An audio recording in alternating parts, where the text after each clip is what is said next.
dramaturgi dari kelompok 1 unit A. Tepuk tangan dulu yang meriah untuk unit A.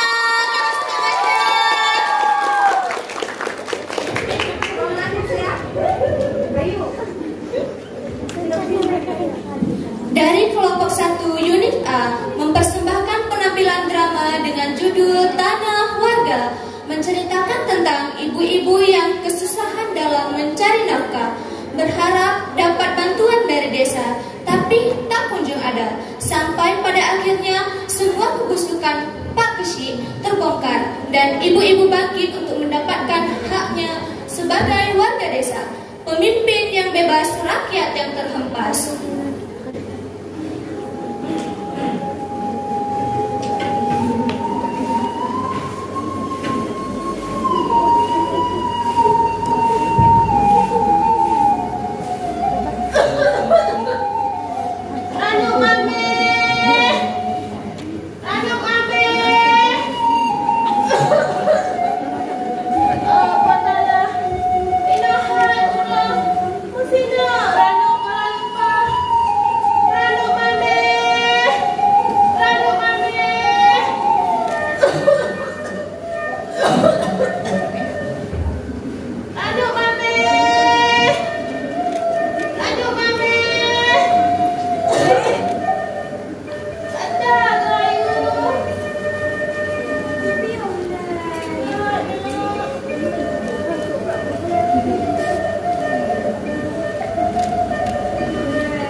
Enggak. Cuek kan emang. Dia kan sudah berubahnya.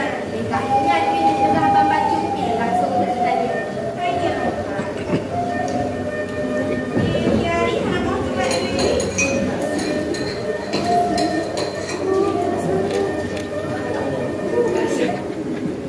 Bu. Mau jamu?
sekolah. Tapi Papa nggak boleh kayak gitu. Masa Papa kayak gitu sih sama rakyatnya sendiri?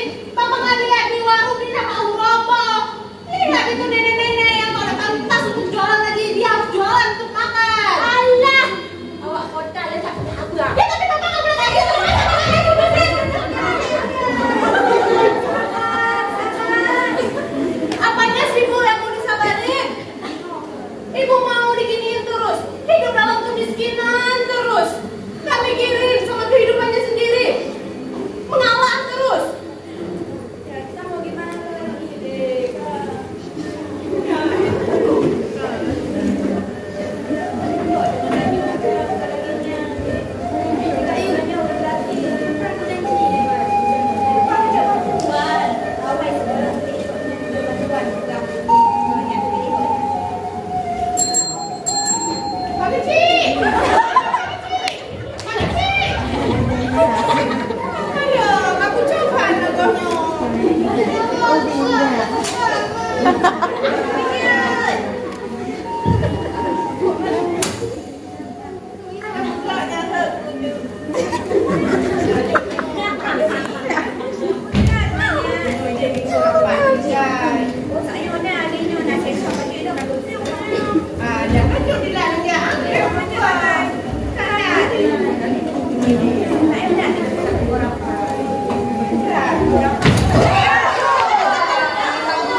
Memang tuan kacaya ruang hiburan kan ikut. Maka kecil ada bicok kau arwah ni. Ya Allah, berapa sih? Itu fitnah